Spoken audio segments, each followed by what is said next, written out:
So, hello students, let us discuss today a term known as quality factor.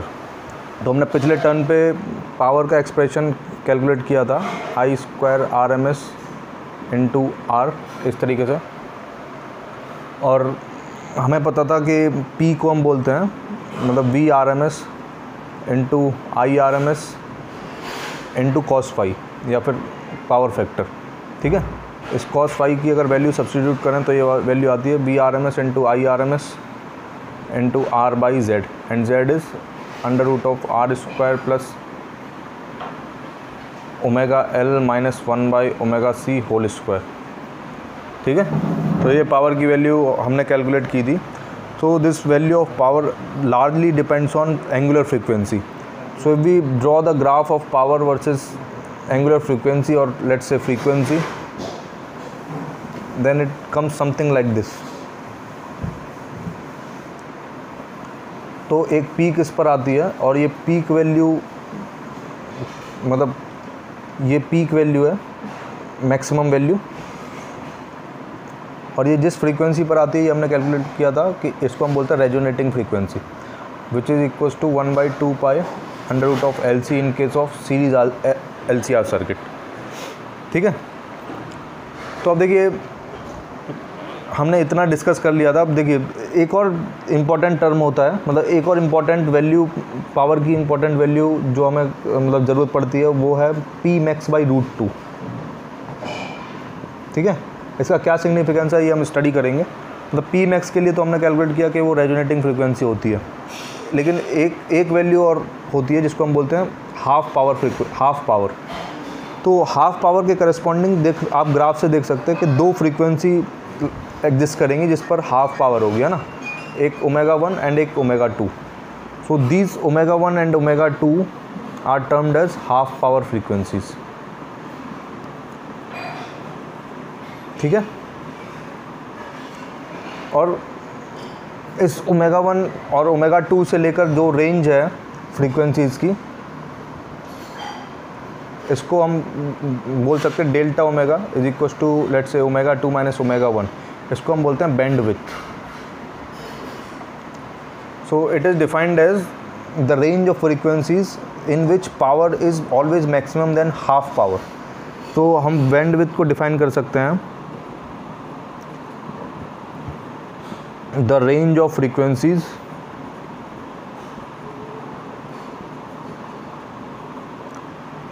which has value of power more than the half maximum power। ठीक है, तो इसका physical significance हम communication नाम के एक chapter में पढ़ेंगे। Right now we will understand what it is. तो देखिए बैंडविड्थ को हम कैसे डिफाइन कर रहे हैं, वो रेंज ऑफ फ्रीक्वेंसी जिस रेंज में पावर जो है मैक्सिमम पावर के हाफ से ज़्यादा रहे, basically this region. So in this region you can clearly see from graph that power always remains more than half of the maximum. ठीक है, तो देखिए क्वालिटी फैक्टर को कैसे डिफाइन किया गया।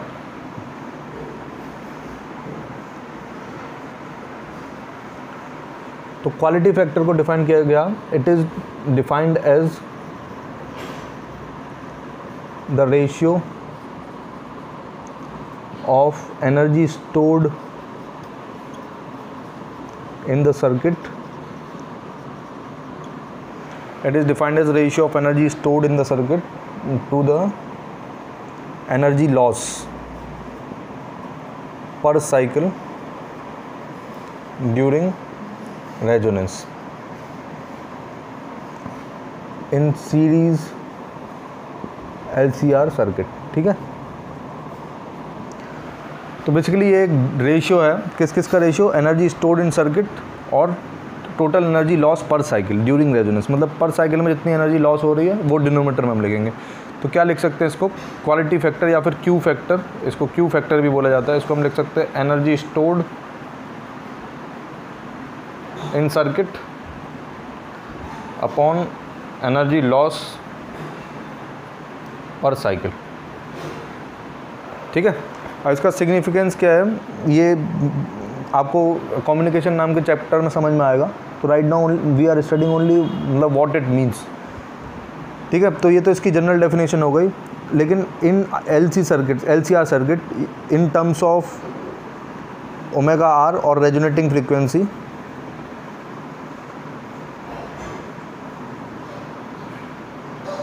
एंड बैंडविड्थ, हम इसको डिफाइन कर सकते हैं क्यू फैक्टर को।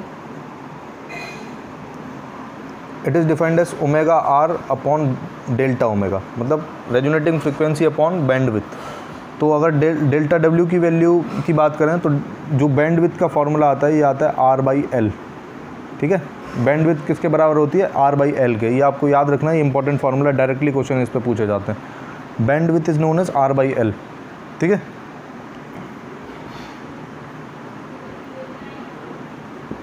तो इसकी वैल्यू अगर यहाँ सब्सटीट्यूट करें तो देखिए क्या आएगा, omega R upon R into L.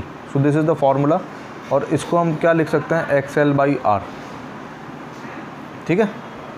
So at resonance Q factor is defined as omega R by delta W, delta omega, और रेजोनेटिंग फ्रीक्वेंसी अपॉन बैंडविड्थ, और बैंडविड्थ का फॉर्मूला क्या है? R/L, ठीक है।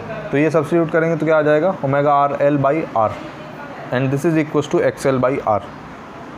अगर आपके पास कैपेसिटेंस और इंडक्टेंस दोनों की वैल्यू दी गई है आपके क्वेश्चन में, तो आप ओमेगा आर भी कैलकुलेट कर सकते हैं। ओमेगा आर की वैल्यू क्या हो जाएगी? 1/√LC, ठीक है। So this is known as quality factor. तो देखिए इस पर सिंपल क्वेश्चंस पूछे जाते हैं। सिर्फ आपको एक सर्किट मिलेगा, उसमें मतलब ये सारे पैरामीटर्स दे रखे होंगे, LCR, आपसे सिर्फ क्यू फैक्टर पूछा जाएगा। चलिए एक क्वेश्चन करके देख लेते हैं इस पर।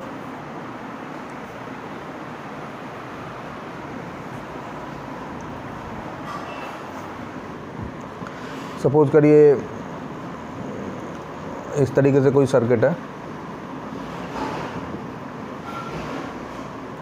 ये मान लीजिए 8 ओम, ये 12 ओम, और ये 6 ओम, ठीक है। और आपसे पूछा गया calculate Q factor for this circuit. मतलब सपोज करिए ये इस तरीके से अरेंज है कि the circuit is at resonance,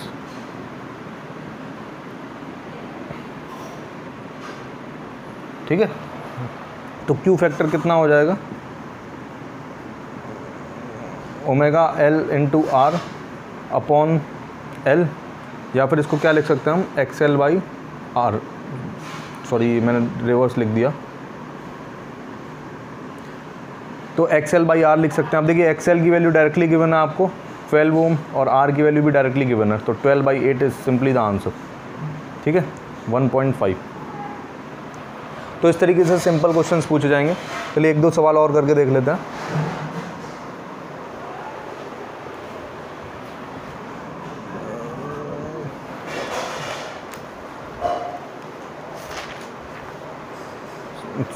चलिए एक दो क्वेश्चन करके देख लेते हैं। मान लीजिए आपसे बोला गया a coil has inductance 2.2 by pi Henry and is joined in series with a resistance of 220 ohm। फिर आपको बोला गया है N AC EMF of 220 volt at 50 hertz is applied to it। Calculate wattless current।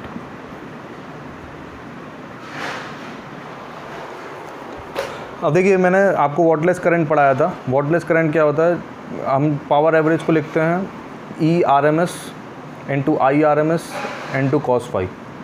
तो अगर इसको vectorially represent करें तो इस तरीके से होता है, मतलब ERMS ये हो गया अगर सपोज करिए, और लेट्स से IRMS ये हो गया, and this phi is the phase difference between EMF vector and I vector, ठीक है। तो ये फाई इसका फेज डिफरेंस हो जाएगा। अब आई आर एम एस के अगर हम कंपोनेंट कर लें तो एक कंपोनेंट इधर आएगा I R M S cos phi और एक कंपोनेंट इस डायरेक्शन में आएगा I R M S sine phi. तो जो फैक्टर मतलब जो करंट का कंपोनेंट पावर एवरेज कैलकुलेट करने में यूज़ होता है वो क्या है, I R M S cos phi. And this component which is IRMS sin phi, this is not at all contributing to in calculation of average power, so this is known as wattless current।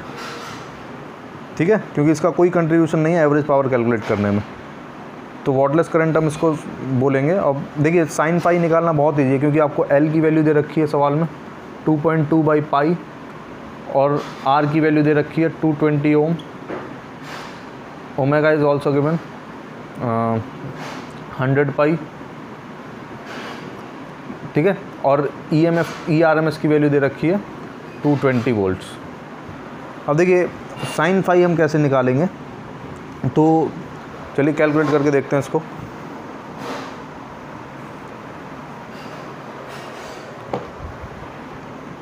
अब देखिए आपको circuit में सिर्फ inductor दिया है और एक resistor दिया है, ठीक है।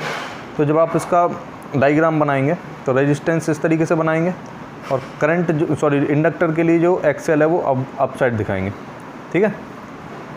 तो दोनों की वैल्यूज़ आपके पास है, तो फिर आप फाई की वैल्यू निकाल सकते हैं इजीली। मतलब 10 फाई कितना हो जाएगा, या फिर कॉस फाई भी डायरेक्टली निकाल सकते हैं। ये हो जाएगा under root of R square plus X L square, ठीक है। तो साइन फाई की वैल्यू कितनी होगी, देखिए X L by under root of R square plus X L square, ठीक है। अब देखिए एक्सएल की वैल्यू कैलकुलेट कर सकते हैं आप। एक्सएल कितना हो जाएगा 2.2 बाई पाई इंटू 100 पाई। ये पाई कैंसिल आउट हो गया, पॉइंट से 0 कैंसिल आउट हो जाएगा, तो ये आएगा 220 ओम्स, ठीक है।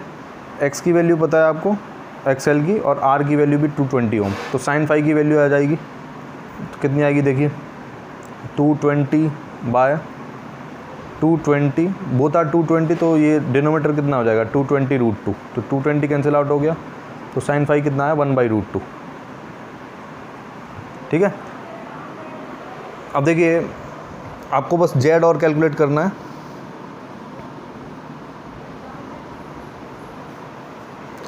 साइन फाई की वैल्यू कितनी आई 1/√2, तो आई आर एम एस कितना हो जाएगा E R M S by Z, है ना। और जेड की वैल्यू अभी हमने जस्ट कैलकुलेट की है, ये 220 और जेड कितना हो जाएगा अंडर रूट ऑफ 220 का स्क्वायर प्लस 220 का स्क्वायर, मतलब ये भी कितना आ जाएगा 1/√2, ठीक है। तो फिर वॉटलेस करंट कितना हो जाएगा, या फिर आई वॉटलेस, इसको हम लिख सकते हैं I R M S sine phi, ठीक है। तो both are 1/√2, so I wattless will be 1/2 ampere और 0.5 ampere. So this is the answer to this problem.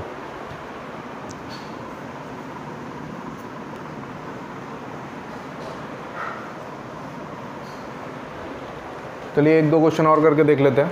Suppose second question में आपसे बोला गया in an AC circuit EMF applied is E is equals to 5 sin omega t, due to which a current I is equals to 3 cos omega t flows in circuit, ठीक है। आपको इतना information दिया गया है और आपसे पूछा जा रहा है calculate power dissipated in the circuit, ठीक है। तो देखिए बहुत सिंपल सा क्वेश्चन है ये। आपसे पूछा गया पावर डिसिपेट कितना हुआ सर्किट में, आपको EMF और I की वैल्यू दे रखी है। तो देखिए E की वैल्यू है 5 sin ओमेगा t, ठीक है, और I कितना है 3 cos ओमेगा t। इसको आप ऐसे लिख सकते हैं 3 sin of omega t plus π/2, ठीक है। ऐसा मैंने क्यों लिखा, जिससे मुझे E और I के बीच का फेज डिफरेंस पता चल जाए। तो फिर हम जब फेजर बनाएंगे तो इस तरीके से होगा, तो π/2 है, मतलब फाई की वैल्यू कितनी है π/2, तो P एवरेज कितना होता है ERMS into IRMS into cos of phi. So since phi is pi by 2, so therefore cos phi will be 0. So P average will turns to be 0. So this is the answer to this problem. तो एक last सवाल और करके देख लेते हैं.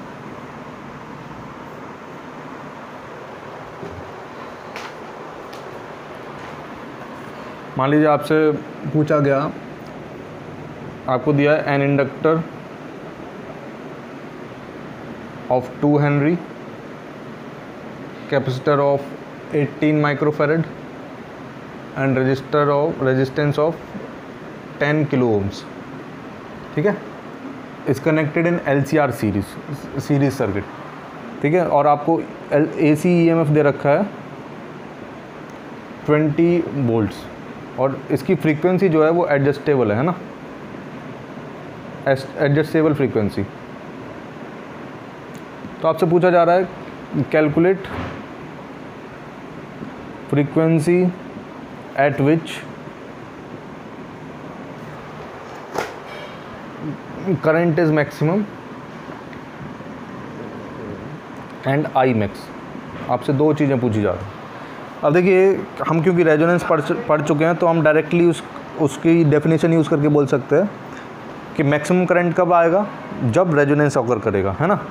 तो उसकी फ्रीक्वेंसी की वैल्यू हमने ऑलरेडी पढ़ी है 1/2 pi under root of LC. तो देखिए आपको L भी दिया है, C भी गिवन है, तो डायरेक्टली आप कैलकुलेट कर सकते हैं 1/2 pi under root of 2 into C. तो C कितना है 18 इंटू 10⁻⁻⁻6. ठीक है, तो देखिए कितना आ जाएगा ये 10 की पावर -3 ऊपर चला जाएगा तो हो जाएगा 10 की पावर 3, और डिनोमिनेटर में कितना आएगा 12 पाई. ठीक है, सो 1/12 पाई इंटू 10⁻3 हर्ट्ज़. तो ये फ्रीक्वेंसी आया. तो इस फ्रीक्वेंसी पे वो मैक्सिमम करंट की वैल्यू, मतलब मैक्सिमम करंट रीच होगा. और आई मैक्स हम कैसे निकालेंगे? देखिए आई मैक्स निकालने के लिए सिंपली क्या कर सकते हैं, ERMS बाय Z. और आपको पता है कि at resonance circuit is purely resistive circuit. तो प्योरली रेजिस्टिव सर्किट होने के कारण Z की वैल्यू एग्जैक्टली R के बराबर हो जाएगी, और R की वैल्यू आपको गिवन है 10⁻³ ओम्स. ठीक है, तो ERMS कितना है 20/10⁻³. So this is the answer to this problem. तो आई होप ये 3 क्वेश्चन सफिशिएंट है, बाकी क्वेश्चन आप खुद से प्रैक्टिस करके देख सकते हैं. So let us move on to new topic which is transformer.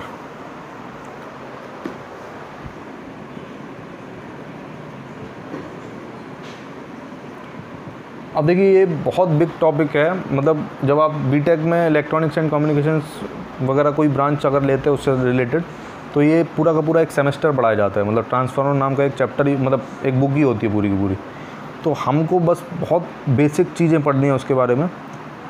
तो लेट अस स्टार्ट नाउ.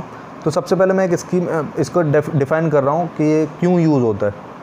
तो it is used to change AC voltage. ठीक है, सिंपल शब्दों में बोला जाए तो it is used to change AC voltage. The device which is used to do this is known as transformer. तो इसका स्कीमेटिक डायग्राम कुछ इस तरीके से बनता है.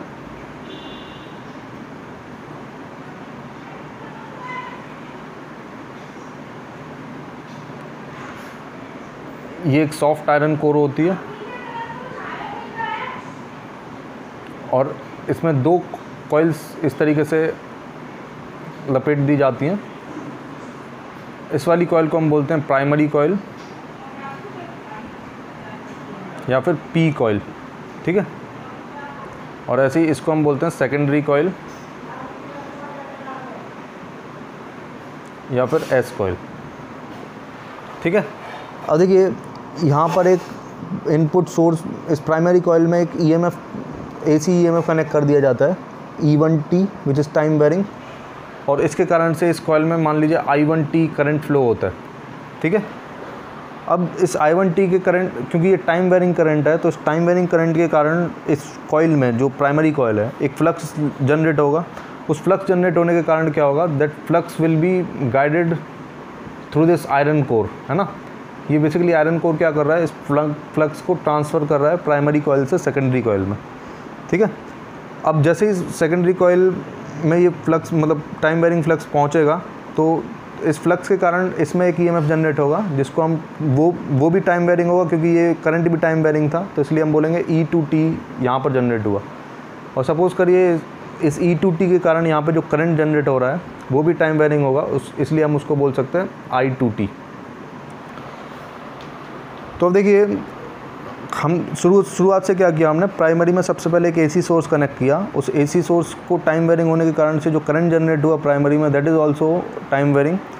और उस टाइम वेरिंग करंट के कारण जो प्राइमरी में फ्लक्स लिंकेज हुआ, तो उस फ्लक्स लिंकेज के कारण ये फ्लक्स लिंकेज ट्रांसफ़र हो गया सेकेंडरी कॉइल में। सेकेंडरी कॉइल में ट्रांसफ़र होने पर उसमें एक ईएमएफ जनरेट हुआ जिसको हम E2t बोल रहे हैं। और E2t के कारण जो कॉइल में सेकेंडरी कॉइल में करंट जनरेट हुआ उसको हम I2t बोल रहे हैं। ठीक है। तो अब देखिए सपोज़ करिए इस फर्स्ट मतलब प्राइमरी कॉइल में नंबर ऑफ टर्न्स N1 है और सपोज़ करिए सेकेंडरी कॉइल में नंबर ऑफ टर्न्स N2 है।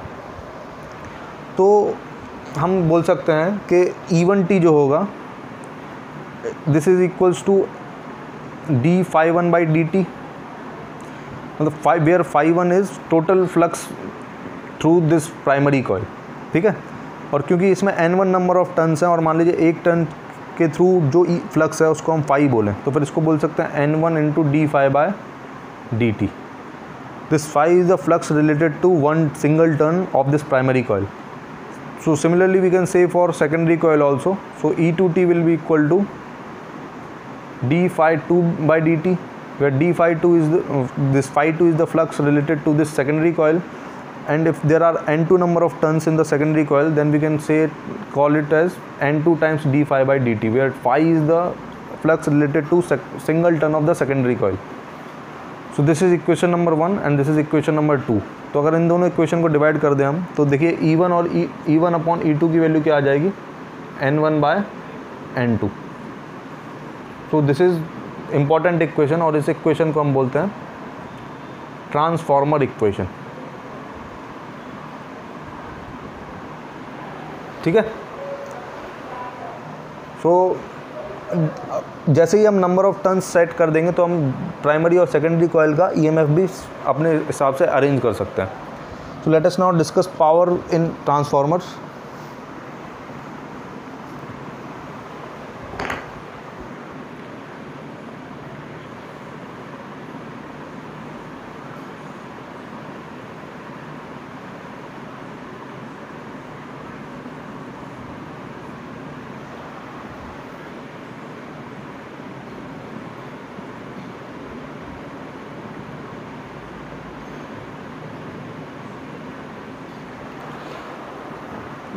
तो देखिए अगर हम आइडियल ट्रांसफार्मर की बात करें, in ideal transformers there is no power loss, मतलब जितना पावर हम सप्लाई कर रहे हैं प्राइमरी पे उतना का उतना पावर यहाँ पर डिलीवर होता है। तो ये आइडियल ट्रांसफार्मर का केस है। जो रियल लाइफ ट्रांसफार्मर्स होते हैं उसमें डेफिनेटली बहुत सारे लॉसेज होंगे, तो उन लॉसेज के बारे में हम सेपरेटली पढ़ेंगे। तो right now we are considering transformers to be ideal. ठीक है। तो जब आइडियल ट्रांसफार्मर्स होंगे तो power supplied by primary coil कितना हो जाएगा, E1 × I1। ठीक है। तो इसी तरीके से पावर डिलीवर्ड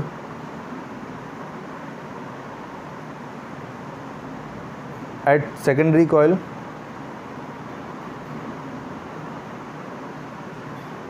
ये कितना हो जाएगा, E2 × I2। तो अगर आइडियल ट्रांसफार्मर है तो ये दोनों की वैल्यू एग्जैक्टली इक्वल होनी चाहिए। तो फिर हम क्या बोल सकते हैं, E1 I1 is equals to E2 I2। ठीक है। तो फिर इससे E1/E2 का रेशियो क्या आएगा, E1/E2 is equals to I2/I1। और हमने ये रेशियो अभी जस्ट ट्रांसफार्मर इक्वेशन में भी कैलकुलेट किया था, तो उसकी वैल्यू कितनी आई थी, N1/N2। इसका मतलब जो अगर प्राइमरी कॉइल में ईएमएफ की वैल्यू ज़्यादा है सेकेंडरी कॉइल से, तो फिर हम बोल सकते हैं कि प्राइमरी कॉइल में जो करंट होगा वो सेकेंडरी से कम होगा। मतलब EMF and current are both inversely proportional. अगर ईएमएफ ज़्यादा है तो करंट की वैल्यू कम होगी, और अगर करंट ज़्यादा है तो फिर ईएमएफ की वैल्यू कम होगी। ठीक है।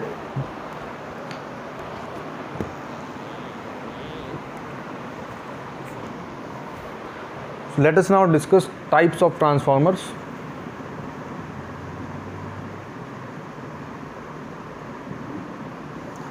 So there are basically two types of transformer.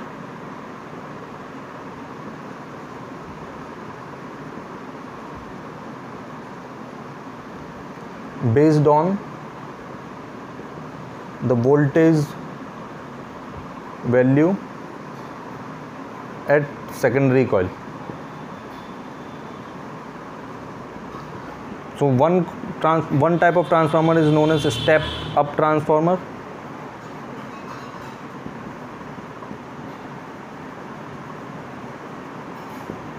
and second one is known as step down transformer.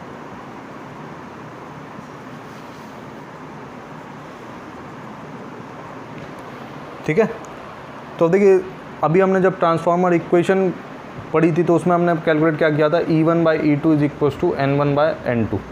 तो स्टेप अप ट्रांसफार्मर कौन से ट्रांसफार्मर होते हैं जिसमें E2 की वैल्यू जो है E1 से ज़्यादा हो। E2 क्या है, जो सेकेंडरी सोर्स मतलब सेकेंडरी कॉइल में जो EMF डिलीवर हो रहा है उसको हम E2 स्टेट कर रहे हैं, और जो प्राइमरी से सप्लाई हो रहा है उसको हम E1 डिनोट कर रहे हैं।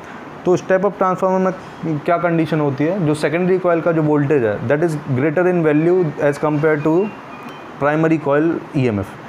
सो E2 is greater than E1। तो इस कंडीशन को हम कैसे अचीव करते हैं, simply by rearranging the number of turns. तो अगर E2 की वैल्यू ज़्यादा है E1 से तो इसका मतलब हम बोल सकते हैं N2 की वैल्यू ज़्यादा होनी चाहिए N1 से। तो अगर हम सेकेंडरी कॉइल के नंबर ऑफ टर्न्स प्राइमरी के कंपेरिजन में ज़्यादा कर देते हैं, so by doing this we will be able to achieve this E2 is greater than E1. So these type of transformers are known as step up transformer.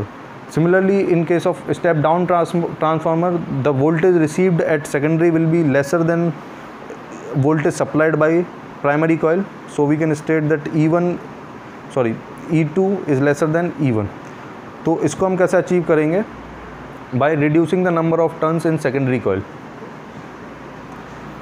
तो ये दो तरीके के ट्रांसफार्मर होते हैं। Let us now discuss about the losses in transformer.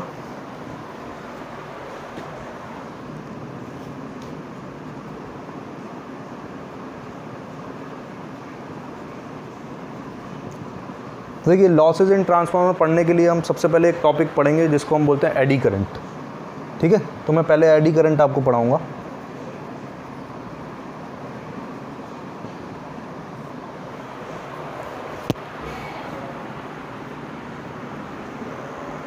तो देखिए eddy current क्या होता है, ये बेसिकली EMI चैप्टर का एक पार्ट है।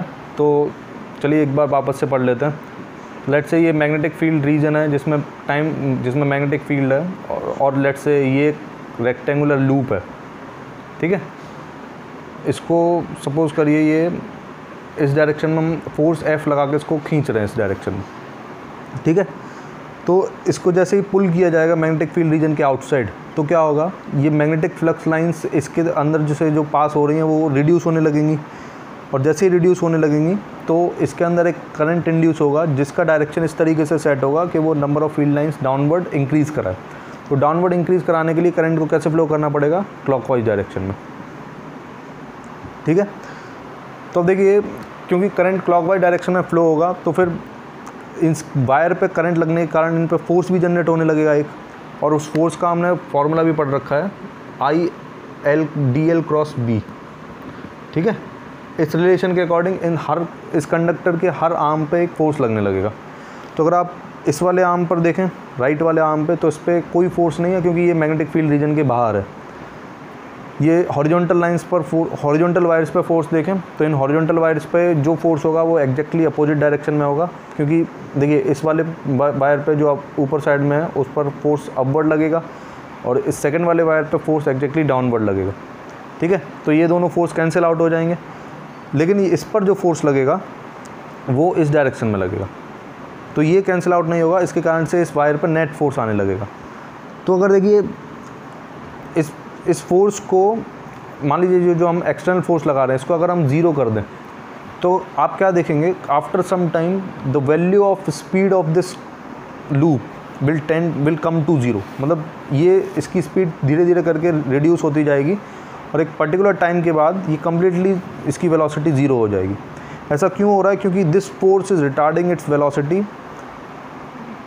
देखिए इसकी वेलोसिटी कम होती जाएगी, तो इस कारण से हमको एक एक्सटर्नल फोर्स लगाना पड़ेगा जिससे वो अपनी कांस्टेंट वेलोसिटी से मूव करता रहे। ठीक है, तो ये सिचुएशन हमने पढ़ी। अब सपोज़ करिए इस सिचुएशन में इस लूप की जगह अगर मैं एक सॉलिड प्लेट रख देता, ठीक है, तो let us analyse this situation. What will happen if we place a solid plate, metallic plate in place of this loop?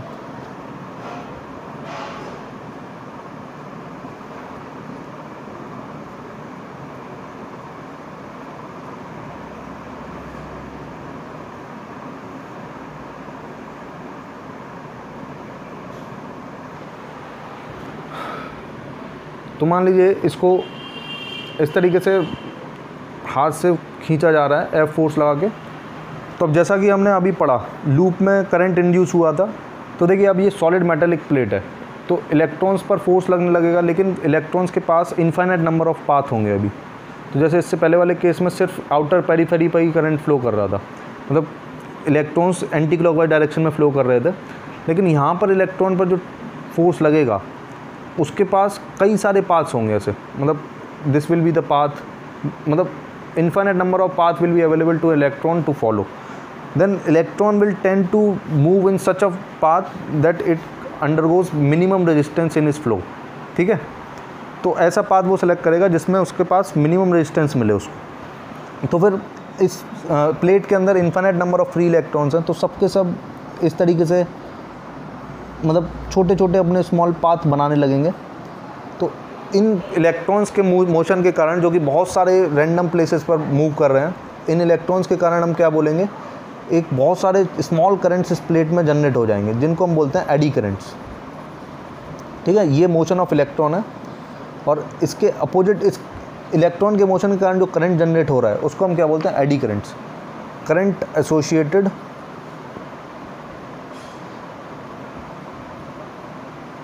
Electrons in this case is eddy current. अब देखिए इसको एडी करंट क्यों बोल रहे हैं, क्योंकि ये स्मॉल एडीज़ या वर्लपूल्स के शेप में है।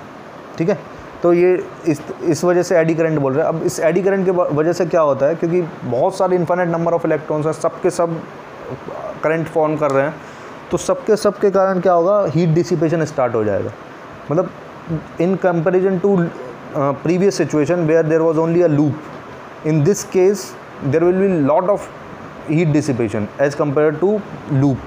ठीक है, क्योंकि लूप में केवल एक ही पाथ अवेलेबल था, तो केवल उस लूप के अंदर ही मतलब पावर लॉस हो रहा था, लेकिन इसमें क्या है, infinite number of paths are there, so there will be lot of heat dissipation. तो इस तरीके के करंट्स को हम क्या बोलते हैं, eddy current. So now let us come to the earlier topic which we are studying, losses in transformer.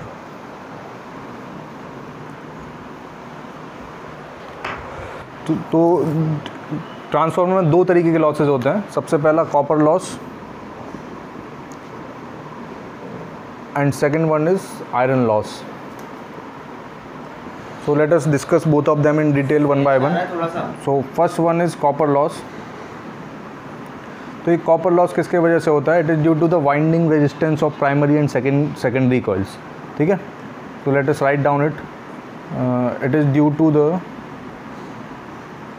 winding resistance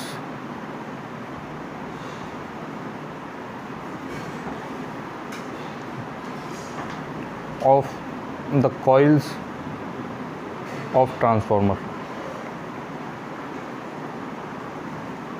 ठीक है, तो सपोज करिए ये ट्रांसफार्मर है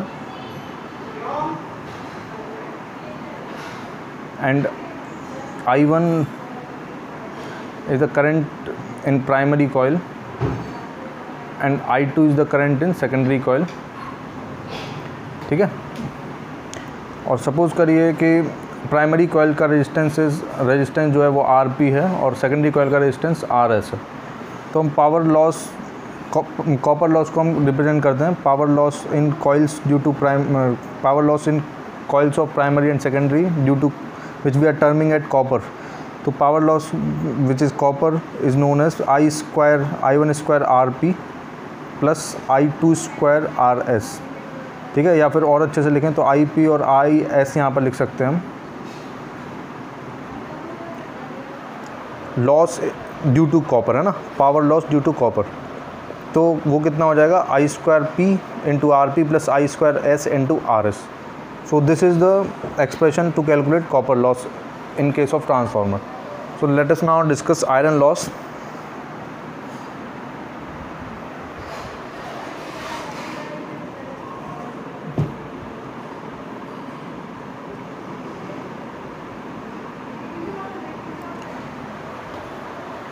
तो देखिए ये आयरन लॉस किसकी वजह से होता है, it is due to the material of the core.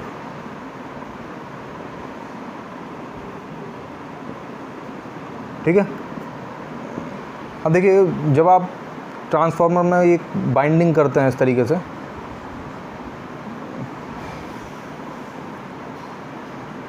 तो जो फ्लक्स लिंकेज होता है, मतलब इसके सॉफ्ट आयरन कोर के मटेरियल में जो फ्लक्स लिंकेज होता है, तो उस फ्लक्स लिंकेज के कारण, मतलब क्योंकि वो टाइम वेरिंग होता है, तो इस कारण से उसके जो क्रॉस सेक्शन में, अगर मैं इसका क्रॉस सेक्शन ड्रॉ करूँ सेपरेटली, तो देखिए इस क्रॉस सेक्शन के थ्रू टाइम वेरिंग फ्लक्स जाएगा, तो टाइम वेरिंग फ्लक्स के कारण से इसके अंदर जो मैग्नेटिक फील्ड जनरेट होगी that is also time varying, और उस टाइम वेरिंग मैग्नेटिक फील्ड के कारण से क्या होगा, इसमें एडी करंट्स जनरेट हो जाएंगे इस तरीके से।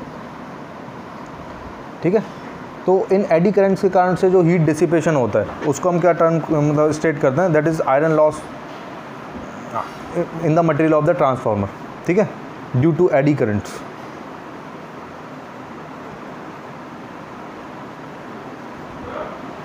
तो इस आयरन लॉस को कैलकुलेट करने का कोई डायरेक्ट मेथड नहीं है, लेकिन हम एक इनडायरेक्ट मेथड से इस आयरन लॉस की वैल्यू कैलकुलेट कर सकते हैं। तो इसको हम कैसे कैलकुलेट करेंगे, P I C is equal to P total minus P L C, और पी टोटल को हम लिख सकते हैं E P I P minus E S I S, that is total power loss, this P is for primary, S is for secondary, minus PLC. This PLC we already calculated, so using this expression we can calculate PIC. However, there are some ways by which we can reduce this iron loss. So let us study this iron, how we can reduce this iron loss. तो देखिए अभी हमने क्या किया, जो transformer का core बनाया वो एकदम सॉलिड मटेरियल का बना है, मतलब उसका क्रॉस सेक्शन एकदम सॉलिड है इस तरीके से। तो इसको रिड्यूस करने के लिए हम क्या करते हैं, जैसे ये जो मतलब सॉफ्ट आयरन कोर है, इस हम काफ़ी थिन लैमिनेटेड शीट्स इसकी जगह यूज़ करते हैं, मतलब एक मटेरियल यूज़ ना करके कई सारी शीट्स यूज़ करते हैं, मतलब इस शेप की, इसको हम लैमिनेट कर देते हैं, लैमिनेटेड शीट बना देते हैं इसका, और काफ़ी थिन रखते हैं इसको, मतलब थिन लैमिनेटेड शीट बना देते हैं, और कई सारी थिन लैमिनेटेड शीट को हम क्या करते हैं, उसको ओवरलैप कराकर एक सॉलिड मटेरियल जैसा फॉर्म करा लेते हैं। तो फिर ये अगर आप इसका क्रॉस सेक्शन देखेंगे तो इस तरीके से दिखेगा, मतलब इसको आप ऐसे क्रॉस सेक्शन व्यू देखेंगे तो कई सारी शीट्स इस तरीके से दिखेंगी, है ना। और इसमें क्या होगा, जब एडी करंट जनरेट होगा क्रॉस सेक्शन में, तो वो इतना छोटा साइज़ का होगा ऐसा, ठीक है, almost negligible. So negligible eddy current loss will be there.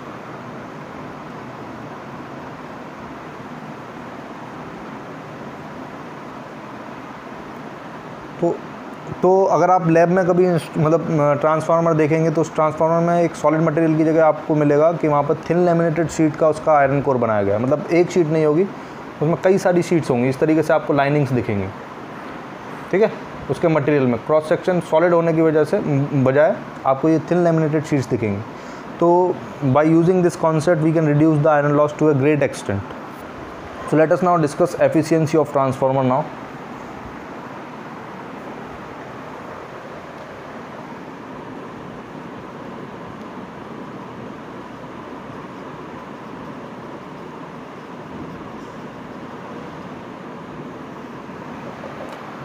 तो देखिए एफिशिएंसी ऑफ ट्रांसफार्मर को हम कैसे डिफाइन करते हैं, it is defined as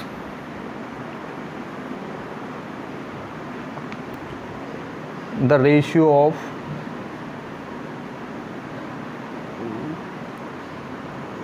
power delivered to the secondary coil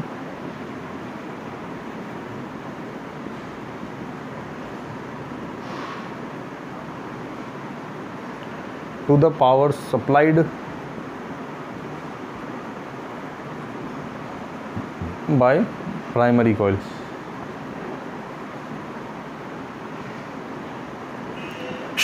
तो इसको अगर फॉर्मूले में लिखें तो इस तरीके से लिख सकते हैं, ईटा या फिर efficiency is equals to power delivered या फिर power at secondary upon power at primary into 100। तो this is the formula for calculating efficiency. अब पी एस और पी बी की वैल्यू आप कैसे कैलकुलेट कर सकते हैं? पी एस हो जाएगा ई S I S, whereas E S is the EMF of the secondary coil and I S is the current which is flowing in the secondary coil. And similarly PP can be given as EP into IP, where EP is the EMF applied at primary coil and IP is the current flowing in the primary coil। ठीक है। सो हमने जैसे ideal transformer की हमने बात की थी तो ये दोनों वैल्यूज़ एग्जैक्टली बराबर थी, मतलब ES और EP IP एग्जैक्टली इक्वल थे। तो फिर हम एफिशिएंसी उस केस में कितनी बोल सकते हैं? 100%। ये किस केस में? आइडियल ट्रांसफार्मर के केस में। लेकिन रियलिस्टिक ट्रांसफार्मर में ये वैल्यूज़ इक्वल नहीं होती हैं, ES छोटा होता है EP IP से, तो फिर ये एफिशिएंसी हमेशा लेसर देन 100% आएगी। So let us solve some numericals based on transformer.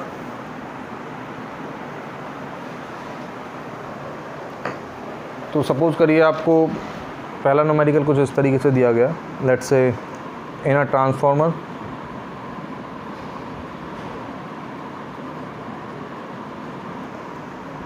There are 10,000 turns, ठीक है, इन प्राइमरी कॉइल और P coil and 25,000 turns in S coil. ठीक है। और फिर आपसे क्या बोला गया? An AC EMF which is E is equals to 50 sin 50 pi t is applied across primary coil or P coil. Then it is asked find peak EMF across S coil in ideal conditions। ठीक है। अब देखिए आपको जो data दिया है वो पहले आप स्टेट मतलब अलग से लिख लीजिए। तो आपको N1 की वैल्यू दे रखी है 10,000, N2 की वैल्यू दे रखी है 25,000। ठीक है। तो N1 बाई N2 की वैल्यू कितनी हो जाएगी? 10,000 अपॉन 25,000, मतलब 2/5। ठीक है। फिर आपसे क्या पूछा है, मतलब आपको प्राइमरी का EMF की वैल्यू भी दे रखी है, E1 की वैल्यू दे रखी है 50 sin 50 pi t। ठीक है। तो E2 की वैल्यू आप कैलकुलेट कर सकते हैं ट्रांसफार्मर इक्वेशन से। ट्रांसफार्मर इक्वेशन क्या होती है? E1 by E2 is equals to N1 by N2। तो ये हमने कैलकुलेट कर लिया 2/5। तो E2 की वैल्यू कितनी आ जाएगी? E2 की वैल्यू आ जाएगी 5/2 इंटू E1, मतलब 50 sin 50 pi t। तो ये कितना आ जाएगा? 125 sin ऑफ 50 pi t। तो पीक EMF पूछा है आपसे, तो पीक वैल्यू कितनी हो जाएगी? ES0, ये कितना हो जाएगा? 125 volts. So this is the answer to this problem.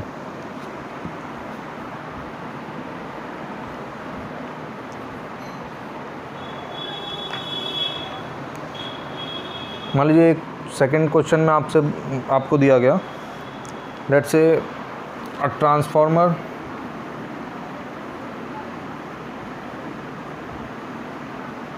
Has 200 tons in P coil and 600 tons in S coil। ठीक है। फिर बोला गया if a 220 volt DC is applied across P coil, what will be the voltage across S coil। मान लीजिए ये सवाल दिया गया आपको। अब देखिए इस सवाल में आपको दिया गया कि if 220 volt DC is applied across P coil, तो what will be the voltage across S coil।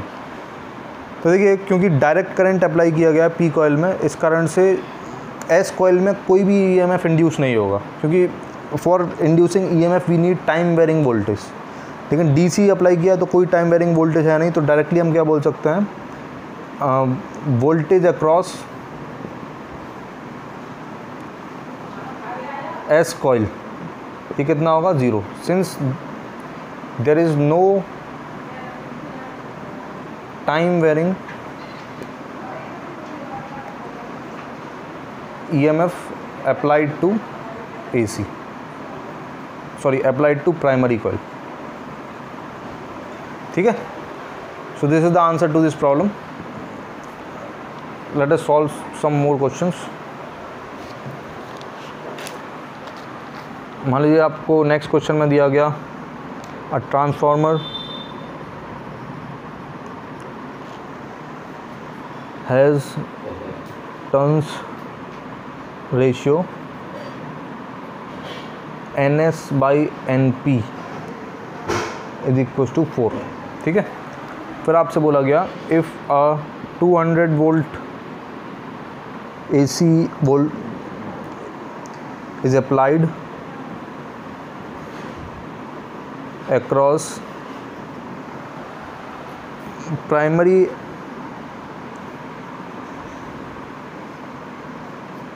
coil and it carries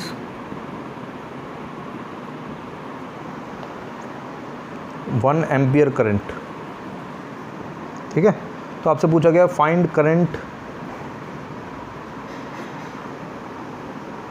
in circuit connected to secondary coil if transformer is 80% efficient। ठीक है, तो पहले मैं आपको क्वेश्चन एक्सप्लेन कर देता हूँ क्या क्वेश्चन है। आपको बोला गया कि टर्न्स रेशियो NS/NP 4 है, और आपसे बोला गया प्राइमरी कॉइल पर 200 वोल्ट AC अप्लाई किया गया है और उसमें करंट जो फ्लो कर रहा है उसकी वैल्यू 1 एम्पियर। सो फिर आपको एक और इन्फॉर्मेशन दी है कि transformer is 80% efficient, then calculate current associated with secondary coil.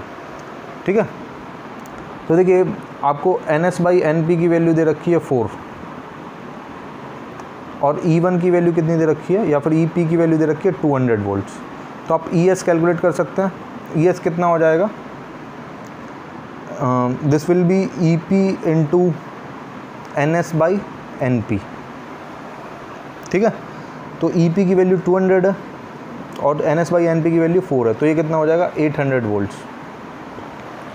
आप यहाँ से भी बोल सकते हैं क्योंकि NS ग्रेटर है NP से, तो 100% ES को भी ज़्यादा आना चाहिए, तो ES की वैल्यू कितनी आ गई 800 वोल्ट्स। अब क्योंकि ट्रांसफार्मर जो है 80% एफिशिएंट है, मतलब जो पावर प्राइमरी के अक्रॉस डिलीवर्ड की जा रही है, मतलब सप्लाई की जा रही है, उसका 80% पावर ही किधर जाएगा, सेकेंडरी में। तो फिर पावर एट प्राइमरी आप कैलकुलेट कर सकते हैं EP IP से। ये कितना हो जाएगा, देखिए 200 इंटू 1 मतलब 200 वाट्स, और इसका 80% सप्लाई हो रहा है, तो मतलब PS कितना हो जाएगा 0.8 इंटू 200 मतलब 160 वाट्स। ठीक है, तो फिर आप IS की वैल्यू इजीली कैलकुलेट कर सकते हैं। ES IS कितना हो जाएगा 160, और ES की वैल्यू हमने कैलकुलेट की 800, तो IS की वैल्यू कितनी हो जाएगी 160/800 वोल्ट्स मतलब 0.2 ampere. This is the answer to this problem. तो एक क्वेश्चन और सॉल्व कर लेते हैं।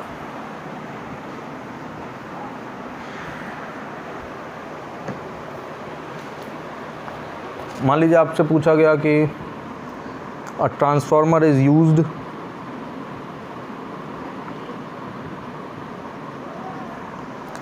To light a 140 watt, 24 volt lamp, ठीक है, फ्रॉम 240 वोल्ट AC मेंस, ठीक है। फिर आपको बोला गया the current in the mains cable is 0.7 ampere. तो आपसे एफिशिएंसी की वैल्यू पूछिए कितनी होगी। अब देखिए आपको बोला गया कि जो लैंप है उसका पावर कितना है 140 वाट्स, और वो वोल्टेज कैलकुलेट कितना कंज्यूम कर रही है 24 वोल्ट्स, ठीक है। तो आप रेजिस्टेंस कैलकुलेट कर सकते हैं, रेजिस्टेंस कितना हो जाएगा V²/P, तो 24² 140, तो ये लगभग आएगा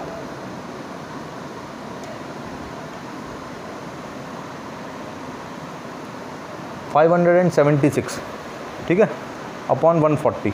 तो इसको सॉल्व करेंगे तो ये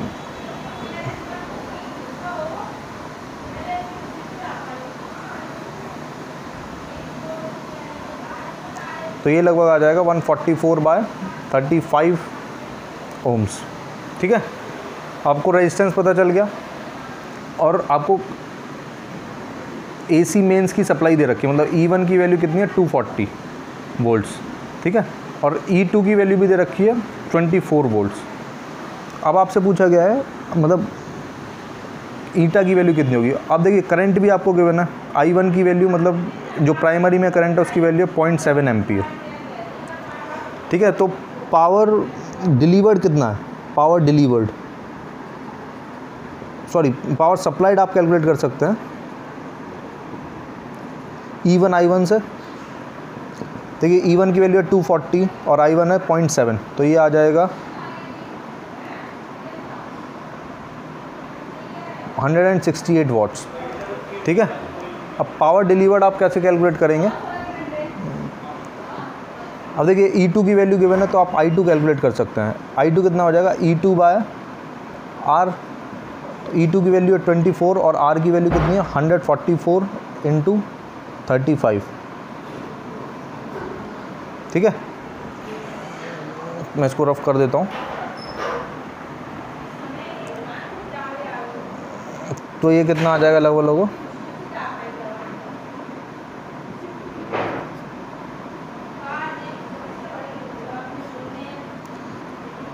30/6 एम्पियर।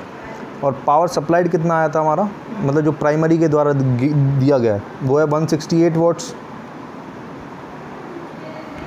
ठीक है। अब I2 की वैल्यू आ गई, तो फिर एफिशिएंसी पूछा है तो फिर आप PS भी कैलकुलेट कर लीजिए। PS की वैल्यू आ जाएगी E2 I2, मतलब 24 × 35/6, ठीक है। तो ये वैल्यू कितनी आ जाएगी 140 वाट्स। तो आपके पास P डिलीवर्ड भी आ गया और P सप्लाइड भी आ गया। अब आप सिंपली इसका रेशो ले लीजिए तो ईटा की वैल्यू आ जाएगी। ईटा की वैल्यू कितनी हो जाएगी 140/168 × 100। So after calculating this you will get it almost 83.33%. So this is the answer to this problem. So rest we will discuss in next chapter. Thank you very much.